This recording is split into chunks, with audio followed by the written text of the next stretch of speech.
Nah, jadi kontrak perkuliahan ini nanti akan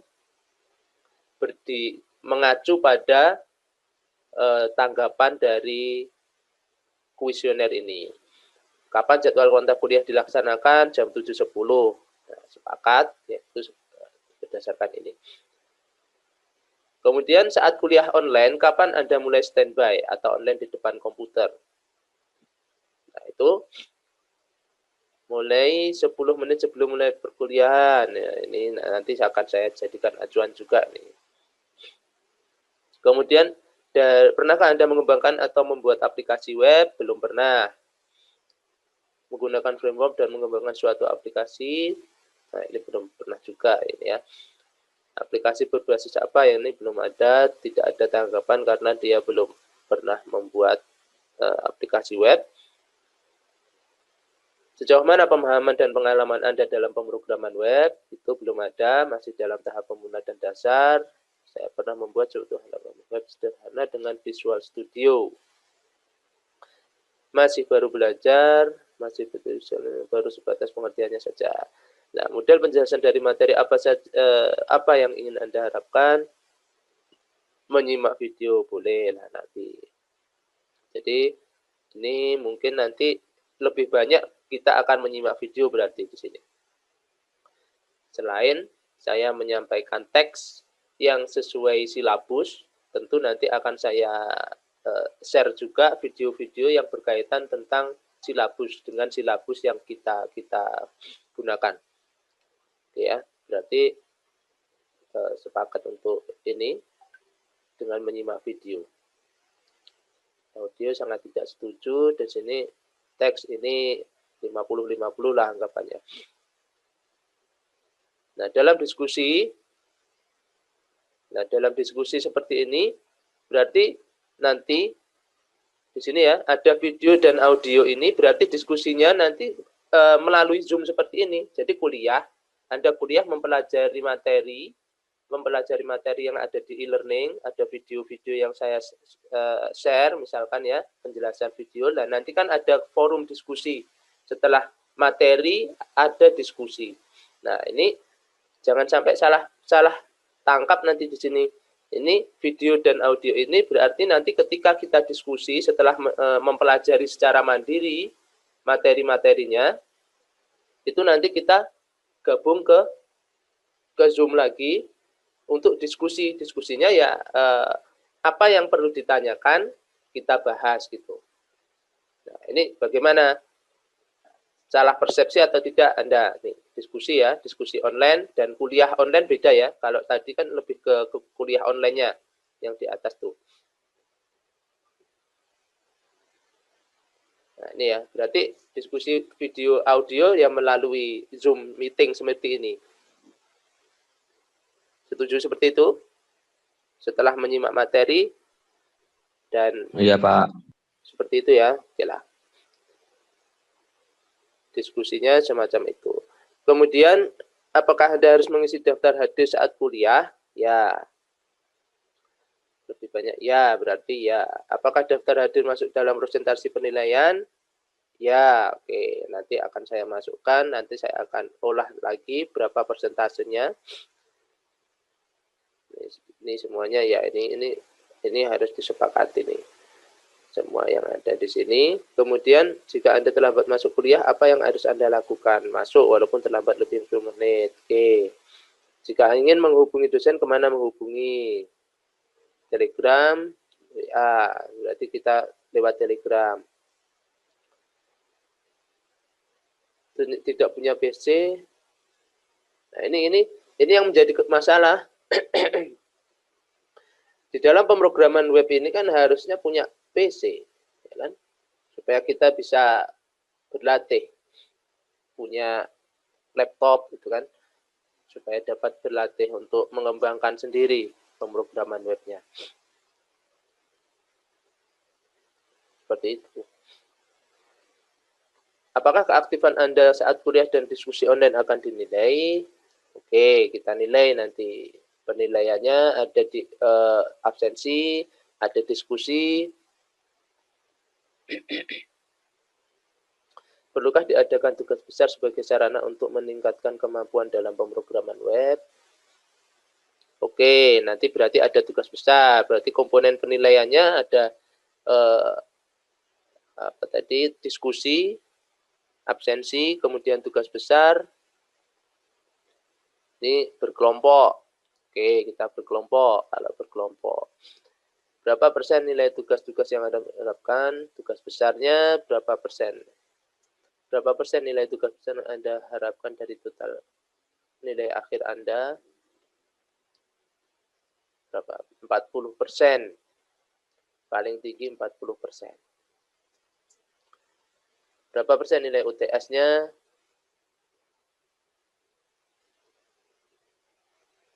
25%. 35%. Yang tertinggi 25%. Nah, nanti akan saya rangkum. Saya olah kembali semuanya. Setuju semua ya. Oke, nah jadi acuan dalam kontrak perkuliahan adalah menggunakan ini. Jadi diskusi online-nya yang terpenting itu nanti kita menggunakan Zoom. Setelah menyimak materi, kita diskusi secara online.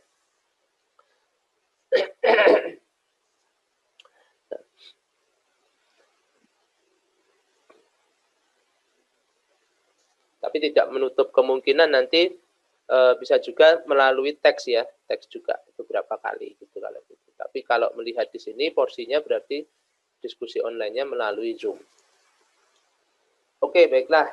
Itu nanti yang akan saya rangkum. Sekarang kita akan ke pengantar dulu. Share.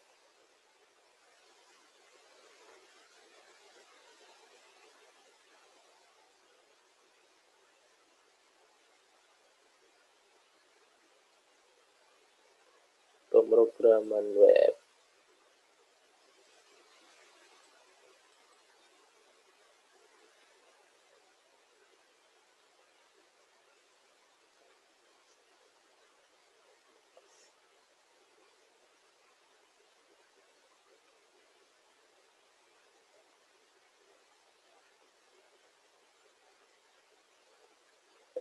Sini ya.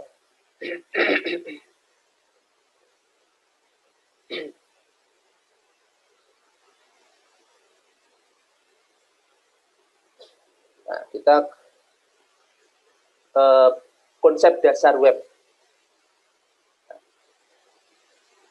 Di sini kita bisa lihat aplikasi internet versus aplikasi web. Nah, jadi internet itu apa sebetulnya? Internet ini adalah sekumpulan komputer atau server yang saling terhubung satu dengan yang lainnya. Tidak stabil ya. Nah, jadi internet itu sekumpulan komputer atau server yang saling terhubung yang satu sama lainnya melalui berbagai media di situ, berbagai macam media. Misalnya saja di situ bisa menggunakan media radio ataupun media kabel, satelit dan lain sebagainya. Itu adalah internet. Sedangkan kalau pemrograman internet sendiri itu adalah pemrograman aplikasi, ya, aplikasi yang berbasis internet, ya, aplikasi internetnya. Nah, aplikasi internet ini itu merupakan suatu jenis di sini, ya, suatu jenis aplikasi yang menerapkan arsitektur sistem terdistribusi. Sistem terdistribusi berarti dia satu dengan yang lainnya itu harus terkoneksi, karena akan mendistribusikan suatu data, ya, suatu data di sana internet. Nah, dengan menggunakan internet sebagai media komunikasinya antar komponennya tadi. Nah, aplikasi internet ini dia menggunakan protokol HTTP, hypertext ya, hypertext protokol. Nah, sedangkan untuk aplikasi web ya, untuk aplikasi webnya itu adalah sebuah aplikasi yang dapat diakses melalui internet, aplikasi web atau intranet. Dan pada saat ini ya, sekarang ini ternyata lebih banyak dia memakai aplikasi ini sudah lebih banyak pemakainya. Aplikasi web. Dan aplikasi berbasis web ini adalah aplikasi yang modelnya adalah client server ya. Jadi client server ini dia berjalan di atas aplikasi berbasis internet. Ya, jadi ada aplikasi web, ada aplikasi internet. Di mana aplikasi web itu ya seperti halnya aplikasi yang muncul di browser. Aplikasi yang muncul di browser itu adalah aplikasi berbasis web, di mana aplikasi tersebut dapat diakses di mana saja. Sedangkan kalau aplikasi internet itu adalah gambarannya adalah aplikasi yang lebih kepada protokolnya, lebih kepada back end dari program yang sudah kita buat. Bagaimana cara bagaimana cara komunikasinya misalkan, itu lebih kepada aplikasi internetnya. Kemudian bagaimana konsep pemrograman internet ini? Nah, pemrograman internet, pemrograman aplikasi berbasis ini yang tadi ya, konsep pemrograman internet ini sudah. Nah, ini konsep dasar web.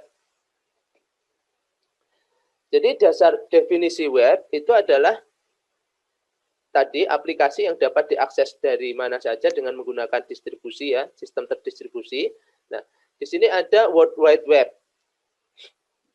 Nah, itu adalah sebuah singkat atau singkatnya adalah web, World Wide Web. Nah, di sini suatu ruang informasi ya, di mana sumber-sumber daya yang berguna itu diidentifikasi oleh pengenal global yang disebut dengan Uniform Resource Identifier, URI. Jadi World Wide Web ini atau WWW itu sering dianggap sama dengan internet secara keseluruhan. Walaupun WWW ini itu adalah bagian kecil daripada internetnya tadi. Nah, kemudian hypertext itu dilihat dengan sebuah program bernama browser web yang mengambil informasi, disebut dokumen atau halaman web. Nah, dari server web dan menampilkannya biasanya di sebuah monitor. Lalu kita dapat mengikuti pranala di setiap halaman ya, yang pindah di komen lain atau bahkan mengirim informasi kembali. Nah, kalau kita lihat, kita sederhanakan bagaimana cara kerja web, kita bisa lihat di sini. Ya. Di sini ada langkah pertama. Nah, di situ ada langkah pertama. Nomor 1 ya, di situ cukup jelas bahwa raja ini adalah user. Ya, kita sedang berada di depan komputer misalkan. Di situ kita akan mencari aplikasi e-learning. Ya, berarti kita ini sebetulnya seorang raja di situ. Kita sebagai user itu diasumsikan sebagai seorang raja. Ya. Jadi pengguna atau user ya itu akan memberikan perintah pada browser ya, untuk membuka halaman tertentu. Yaitu makanya kita mengetikkan suatu alamat, mengetikkan suatu domain name system di browser, alamat yang akan kita cari. Nah, lalu di sini ada yang nomor 2, itu browser itu akan kemudian harus melalui firewall, karena setiap internet itu kan terhubung satu dengan yang lain. Dari kelompok intranetnya itu pasti ada firewallnya atau proxy ya, atau proxy-nya.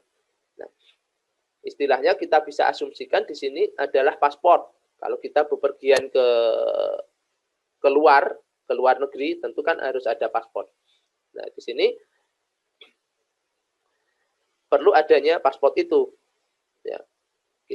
Kita sekarang, saya sebagai pengguna, raja itu ada di jaringan A, intranet A ya. Sedangkan siapa yang kita cari tadi, Moodle misalkan e-learning tadi, dia berada di jaringan B. Maka tentu kan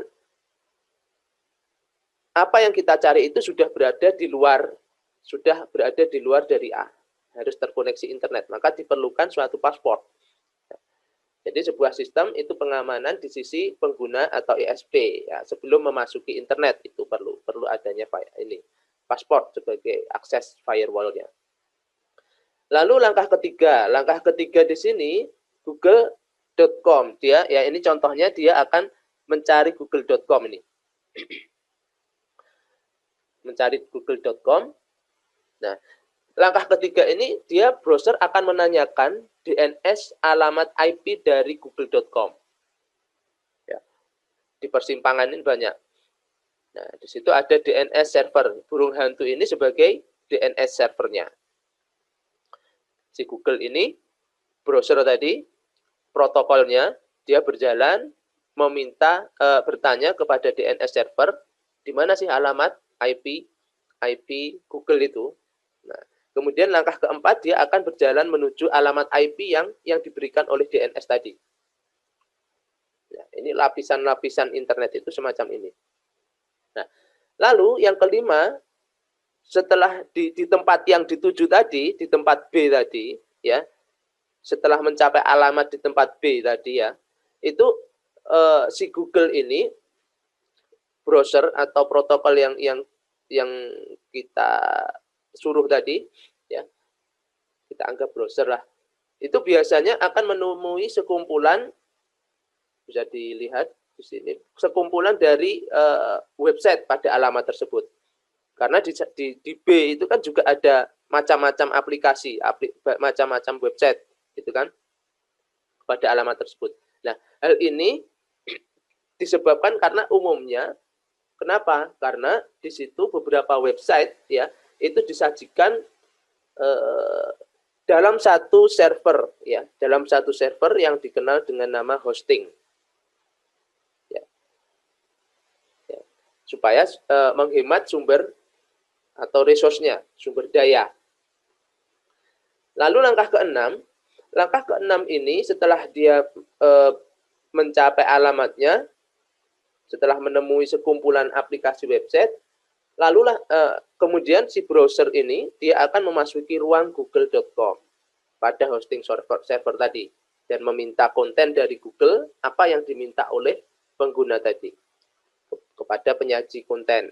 Nah, ini pada bagaimana website itu bekerja. Jadi di sini pada yang gambar 6 ini ya, itu penyaji konten ini bisa diilustrasikan sebagai burung hantu. Ini di tempat bagian B. Nah. Kemudian bagian yang ketujuh, si Google ini akan kembali lagi ke pengguna. Ya, ketika data sampai, maka browser akan menampilkan data yang didapatkan kepada pengguna. Nah, itulah ini ilustrasi dari bagaimana sebuah data aplikasi web itu atau model dari aplikasi web itu bekerja. Oke. Nah, aplikasi web ini dia akan menggunakan protokol HTTP. Ya. Dia menggunakan protokol HTTP, kemudian aplikasi di sisi server itu akan berkomunikasi dengan klien melalui web server. Nah, aplikasi di sisi klien umumnya berupa web browser. Ya, ada web browser, ada web server. Di klien itu menggunakan web browser, di server itu adalah web server karena yang melayani semua browser-browser yang ada itu. Nah, di sini ada model client server. Ya, itu kan tadi ya. Jadi ini ada komputer klien. Ya, yang atas ini ada klien. Kemudian yang bawah ini adalah server. Di mana di dalam server ini dokumen web itu banyak sekali, aplikasi web itu banyak sekali di sini. Nah, si klien dia akan merequest HTML misalkan ya, dia akan request aplikasi HTML ke server, maka server nanti akan mencari apa yang diminta klien, kemudian ditampilkan kembali. Oh, ini respon HTML-nya sudah ketemu. Nah, Kalau dianalogikan ya sama seperti tadi, seperti gambar ilustrasi tadi. Atau kalau kita analogikan, kita zaman dulu sebelum adanya komputer ya, sebelum adanya komputer, kita ke puskesmas misalkan. Mungkin Anda sudah mengalami atau belum ya. Tapi saya mengalami dulu ketika kita ke puskesmas, kita sebagai pelanggan kan kita ke loket dulu. Ke loket, nah ini data saya meminta data ini, coba dicarikan. Nah, ini nanti pelayannya akan mencari di rak-rak buku semacam itu. Kita bisa analogikan server itu adalah semacam itu, rak-rak buku yang banyak sekali, di situ ada terkumpul data-data. Nah, ini arsitektur aplikasi web.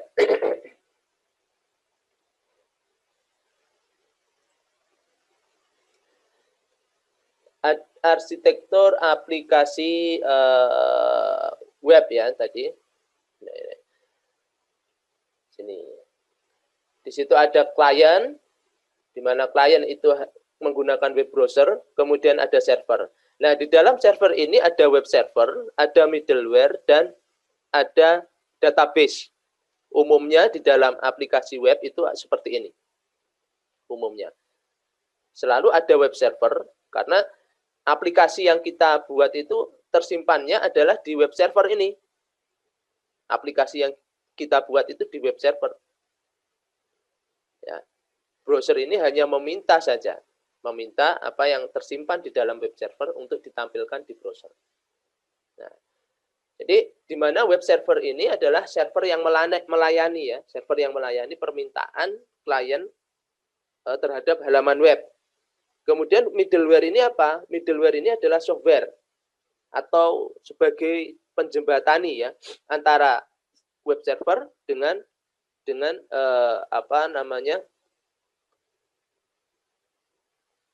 database tadi. Jadi software yang bekerja, middleware ini adalah software yang bekerja sama dengan web server dan dia akan berfungsi untuk menerjemahkan kode-kode tertentu ya. Kemudian dia akan menjalankan kode tersebut dan memungkinkan berinteraksi dengan basis data. Kalau browser yaitu software sisi klien untuk akses informasi web. Ya. Nah, ini di dalam server ini ketika kita akan membuat aplikasi web, kita bisa menjalankan web server ini di aplikasi di laptop kita ya, di laptop kita masing-masing. Cukup install saja yang namanya XAMPP. Kalau di mana XAMPP itu sebetulnya kan sebuah singkatan itu. X-nya itu adalah cross platform. Cross platform artinya bahwa aplikasi XAMPP itu bisa digunakan di beragam platform, di beragam operating system. Ya, jadi bebas penggunaannya, tidak dikhususkan pada operating system tertentu. Nah, lalu menggunakan XAMPP ya bisa kan? Jadi di situ sudah lengkap, di situ sudah ada database-nya, sudah ada web servernya di dalamnya, sudah ada aplikasi untuk membangun web. Umumnya kalau XAMPP itu menggunakan PHP yang mungkin nanti kita akan pelajari di berikutnya, di materi berikutnya. Ya. Nah, ini web server tadi, web server, middleware, dan lain sebagainya. Nah, sekarang HTTP. HTTP itu apa? HTTP ini adalah Hypertext Transfer Protocol. Di situ adalah protokol yang dipergunakan untuk mentransfer dokumen. Supaya jaringan tersebut, web tersebut dapat saling berkomunikasi. Ya, mentransfer dokumen dalam World Wide Web, WWW. Ya. Nah, protokol ini itu adalah protokol ringan, ya, tidak berstatus dan generik atau bersifat umum yang dapat dipergunakan berbagai macam tipe dokumennya. Artinya tidak dikhususkan untuk dokumen tertentu. Oh, ini hanya misalkan HTTP ini hanya dikhususkan untuk dokumen PDF saja, tidak. Tetapi bebas, formatnya bebas, sifatnya generik. Nah, di situ pengembangan HTTP ini dikoordinasi oleh konsorsium World Wide Web, W3C, dan grup bekerja internet dan grup yang bekerja Internet Engineering Task Force, ya. Jadi bekerja dalam publikasi satu seri RFC yang paling dikenal dan lain sebagainya. Jadi HTTP ini adalah sebuah protokol meminta atau menjawab antar klien server, ya. Intinya seperti itu. Kemudian sejarahnya itu HTTP ini pertama kali itu dipergunakan oleh WWW ya pada tahun 90. Nah, jadi 30 tahun yang lalu penggunaan internet ini dimulai. Ya, dimulai penggunaan internet menggunakan protokol ini, HTTP dan WWW ini dimulai. Ya, jadi pada saat tersebut yang dipakai adalah protokol HTTP versi 0.9. Nah, di sini adalah di mana versi ini itu adalah protokol transfer dokumen secara mentah. Maksudnya di sini adalah data dokumen itu dikirim sesuai dengan isi dari dokumen tersebut tanpa memandang tipe dari dokumen.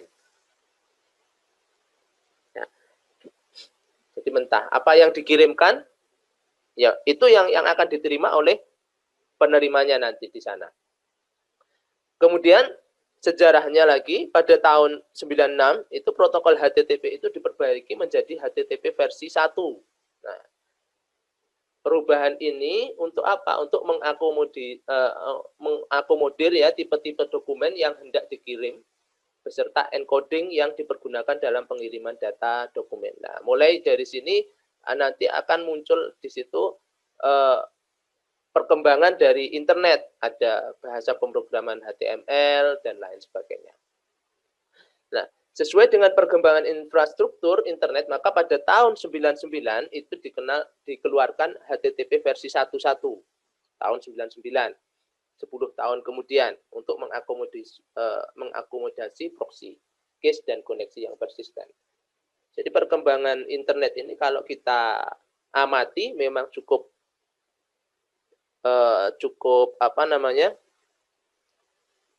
cukup signifikan ya, cukup cepat perkembangannya. Sekarang pun kalau kita bandingkan internet itu mulai dari sekarang besarnya sudah yuta ya, yuta itu sudah besar sekali. Nanti mungkin akan saya tunjukkan bagaimana perbandingan. Saya akan cantumkan di sana di e-learning bagaimana perbandingan internet itu ada ya saat ini ya, ukuran internetnya. Nah, HTTP di sini contoh transaksi, S server, C client, ya, server client. Jadi inisialnya seperti ini. Contoh transaksinya.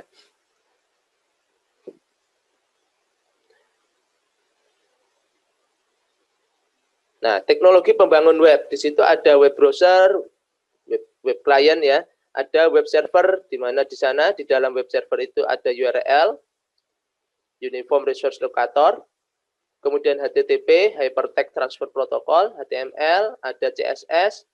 Nah, kemudian nanti kalau membangun web sebetulnya umumnya ya inti dari web itu adalah ini. HTML, Hypertext Markup Language, CSS, cascading style. Kalau aplikasi zaman dulu sebelum adanya pemrograman PHP, pemrograman Python, pemrograman C, itu web itu bersifat statis. Artinya apa? Apa yang disimpan di server ya, apa yang disimpan di server itu tidak terjadi perubahan gitu. Belum ada database yang ada di sana. Jadi ketika si web klien ini meminta data, ya apa yang disimpan di server itu yang akan ditampilkan secara utuh menggunakan protokol tadi HTTP. Itu dinamis, sifatnya dinamis. Jadi isinya tidak seperti ini ya. Jadi perkembangan web itu sudah cepat. Nanti ke depan mungkin aplikasi web itu sudah cerdas sekali. Sekarang saja sudah mulai berkembang di situ aplikasi yang seperti halnya Google ya. Nah, itu model dari web yang dinamis, bagaimana algoritma menanamkan algoritma semacam itu. Ketika kita ketikkan misalkan, kita ketikkan misalkan kata kuncinya apa? Kita ingin, padahal kita belum mengetikkan kan, kita belum mengetikkan, tapi si Google itu sudah memunculkan alternatif nama yang ada di pikiran kita. Pernah kan? Kalau kita misalkan ingin belanja sesuatu, belanja sepeda motor Beat gitu kan. Nah, ketika kita sudah mengetikkan sepeda motor gitu kan, sepeda motor, di situ akan muncul di search engine-nya itu akan muncul alternatif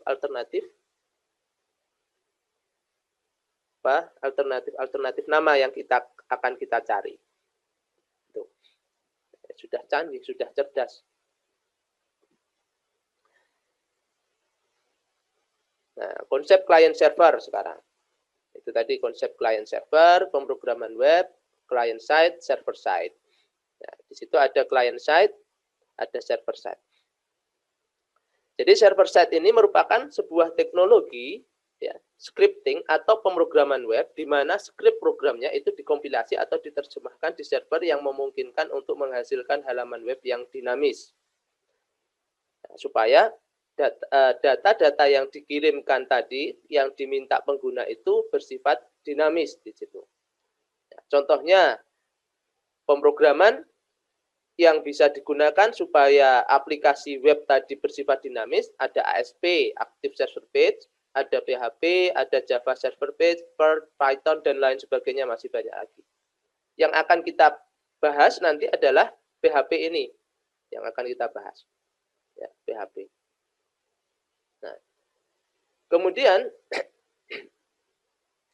untuk yang client side, itu adalah sebuah teknologi scripting atau pemrograman web di mana skrip programnya itu dikompilasi atau diterjemahkan di klien. Nah, jadi ada contohnya di sini HTML, Hypertext Markup Language, ada JavaScript, ada XML, ada CSS. Jadi client side scripting ini merupakan skrip yang digunakan untuk membuat halaman web statis. Ini awal mula website itu menggunakan HTML ini.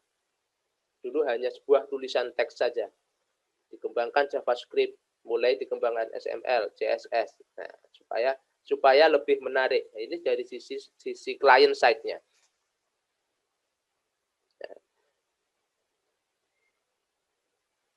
Nah, komponen penyusunnya apa? Tadi kan sudah ya. Ada web browser, ada web server. Contoh web server tadi. Jadi di sini untuk web browser itu perangkat lunak yang wajib yang harus terdapat di komputer karena untuk menjalankan aplikasi web itu harus menggunakan web browser. Web server di sini yaitu perangkat lunak wajib jika membuat sebuah halaman web dinamis. Ya, itu. Nah, sekarang dalam pemahaman Anda ya, aplikasi web browser itu berletak di server atau di klien. Nah, kalau dari asumsi dari definisi ini, web browser itu terletak di klien, komputer klien masing-masing.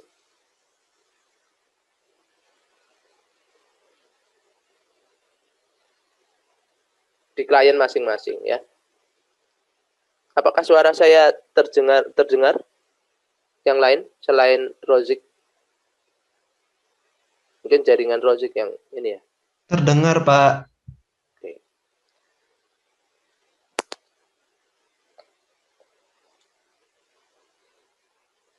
Nah, kemudian berikut contoh web server. Itu ada IIS, ya, Internet Information Service.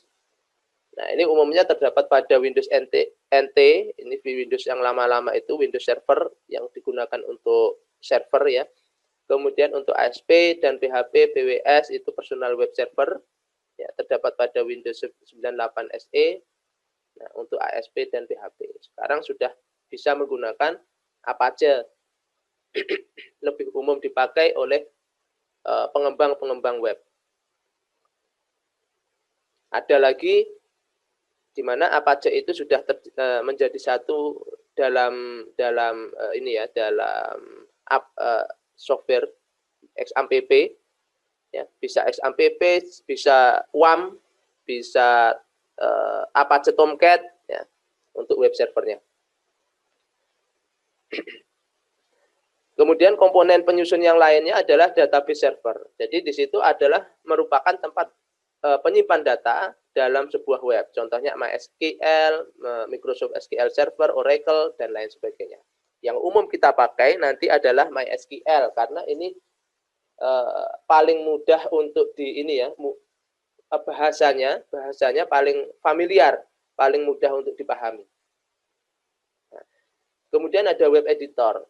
Web editor ini merupakan perangkat lunak yang digunakan untuk mengetikkan perintah-perintah script yang digunakan baik itu client side scripting ataupun server side scripting. Contoh web editor, di situ bisa menggunakan Notepad, ya, bawaan dari Windows. Kalau kita ingin membangun aplikasi web, bisa menggunakan Notepad. Ya, hanya saja itu tadi kita tampilannya begitu sederhana, ya. Tampilannya begitu sederhana dan kita kalau melakukan debugging itu akan kesulitan. Nah, ini yang ada Macromedia Dreamweaver. Nah, ini yang lebih menarik lagi. Di sini dalam mendesain web juga bisa dilakukan di sini. Jadi ketika kita mengetikkan HTML, tampilannya bagaimana, itu kita bisa melihat di sini. Kita bisa lihat, oh tampilannya semacam ini nanti. Ada Ultra Edit, ada Adobe Go Live, ada NetBeans, ada Visual Studio Code, ya, ada Sublime Text, ada Notepad++, dan lain sebagainya. Nah, kemudian ada lagi di sini image editor. Image editor di sini merupakan perangkat lunak yang digunakan untuk mengelola gambar-gambar dan animasi yang nantinya akan digunakan di dalam halaman web yang akan dibuat.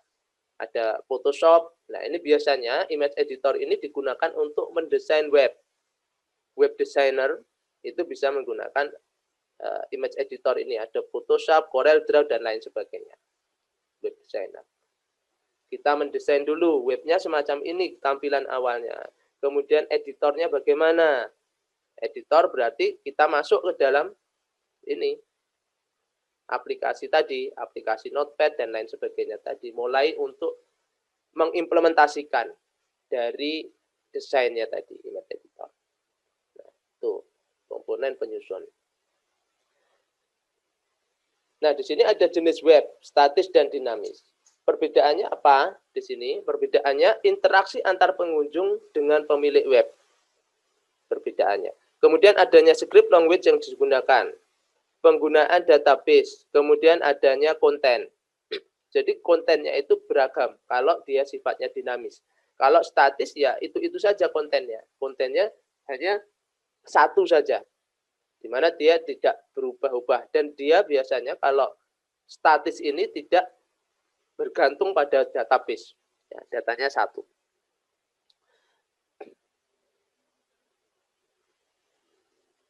Nah, ini ya yang perlu dipelajari untuk membuat aplikasi berbasis web. Ya, hal yang perlu diperhatikan dari sisi klien.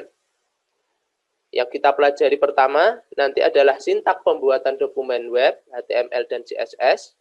Kemudian di sini ada client side scripting, JavaScript, menggunakan JavaScript. Ya. Ini opsional sebetulnya. Yang utama adalah HTML dan CSS supaya tampilannya bagus.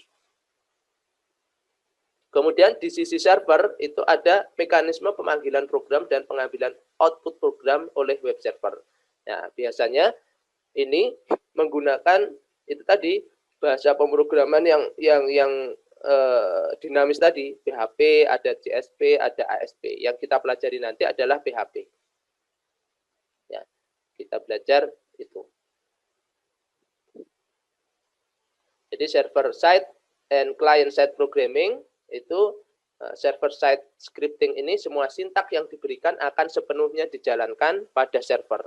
Itu server side scripting.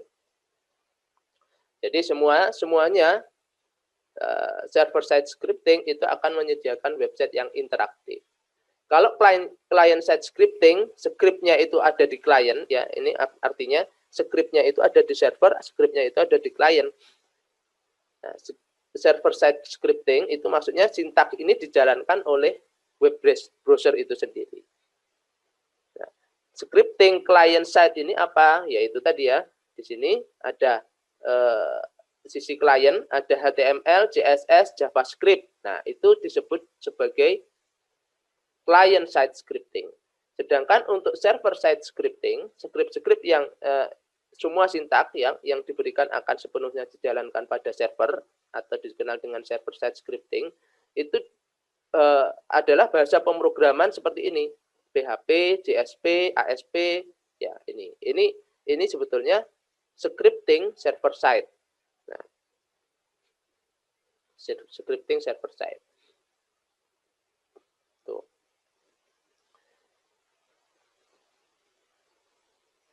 Nah, daftar teknologi server side programming itu ada PHP, ASP, JSP. Umum dipakai adalah PHP. Saat ini sudah berkembang lagi bagaimana membangun sebuah aplikasi web, ya, server side programming itu menggunakan Python. Kalau Anda belajar bahasa Python, mungkin bahasa Python itu akan lebih manusiawi daripada bahasa-bahasa yang lain, seperti halnya C, ya, atau PHP dan lain sebagainya. Nah, Python itu lebih manusiawi. Di sana mudah dipahami bahasanya. Karena di situ bahasanya bahasa tingkat tinggi. Nah, dari sekian banyak ini, tahu ya perbedaan bahasa tingkat tinggi dan bahasa tingkat rendah? Tahu, Pak. Oke. Nah, konsep task dalam aplikasi web. Jadi konsep tugas dalam aplikasi web itu seperti apa? Task gitu ya.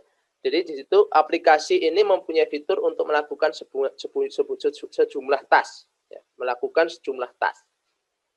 Jadi untuk memenuhi task itu digunakan satu atau lebih halaman web.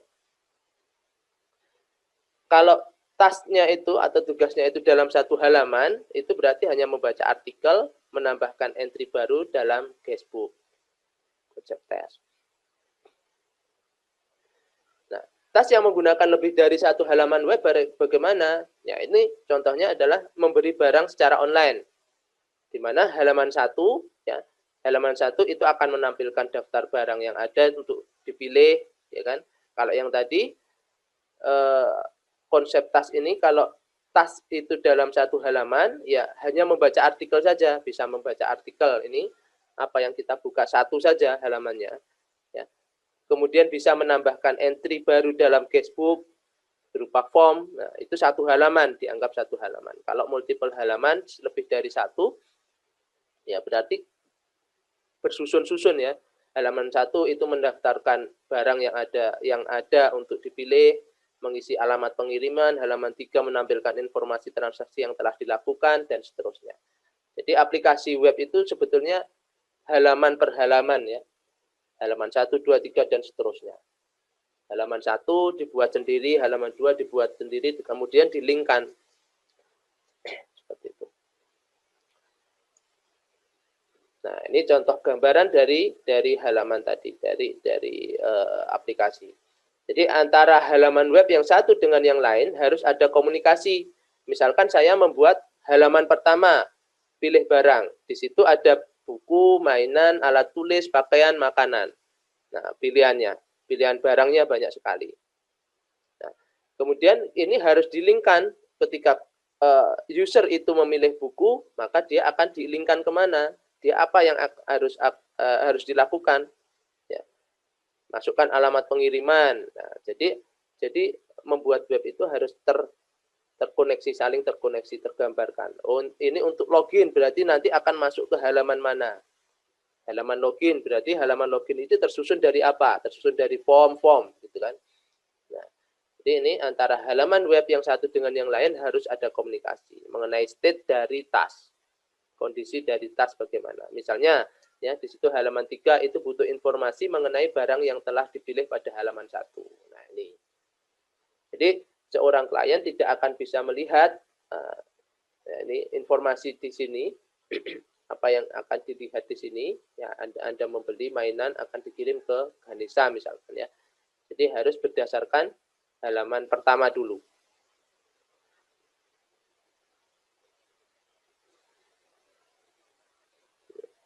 stateless, tanpa state. Ini kalau tanpa state, stateless HTTP. Nah, permasalahannya HTTP bersifat stateless, ini satu request saling independen. Jadi masing-masing permintaan itu tidak terkait satu dengan yang lainnya, stateless.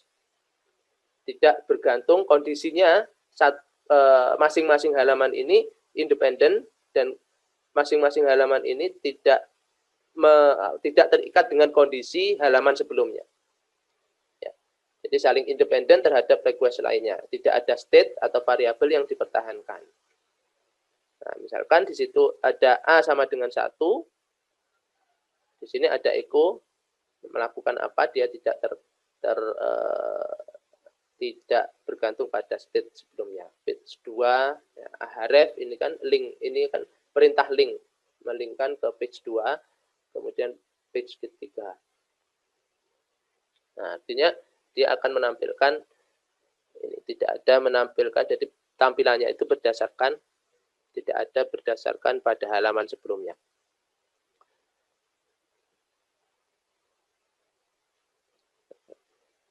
Ini nantilah ini stateless HTTP ya.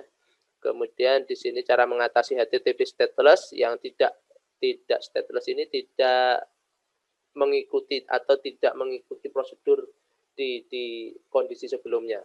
Message phishing. Nah, mengatasinya di message phishing-nya. Mungkin terjadi message phishing-nya via URL, URL-nya salah atau bagaimana. Cookie. Ada session-nya bermasalah di browser, terutama di sini cookie dan session ketika melakukan pembuatan program tadi stateless. Seharusnya kan terlinkkan ya, antara page ini harus terlinkkan. Nah, ini bermasalahannya ada di masing-masing ini, di pemrograman server side-nya. Kenapa tidak ngelink? Nah, mungkin penulisannya atau sintaknya berubah dan lain sebagainya. Nah, untuk saya rasa ini di berikutnya saja. Ini lebih ke PHP-nya.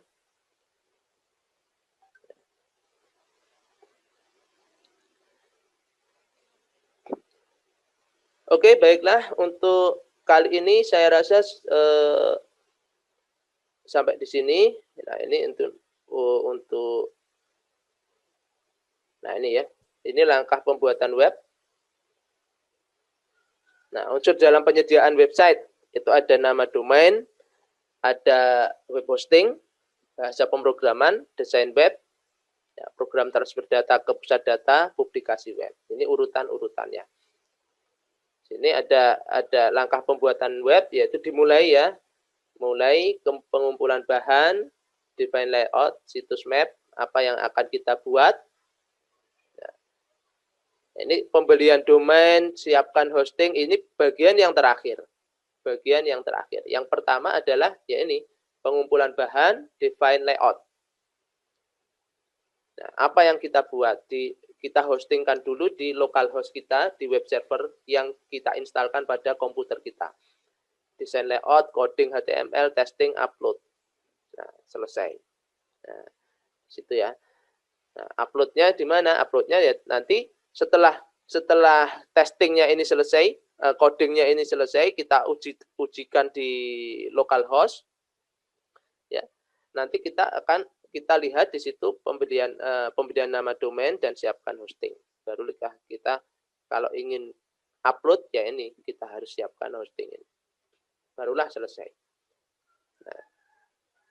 Nah, sekarang kita mungkin untuk materi hari ini dan mengenai tugas besar. Tugas besar yang belum mengisi ya, silahkan yang belum mengisi kuesioner diisi dulu. Nanti itu akan menjadi acuan dalam perkuliahan kita.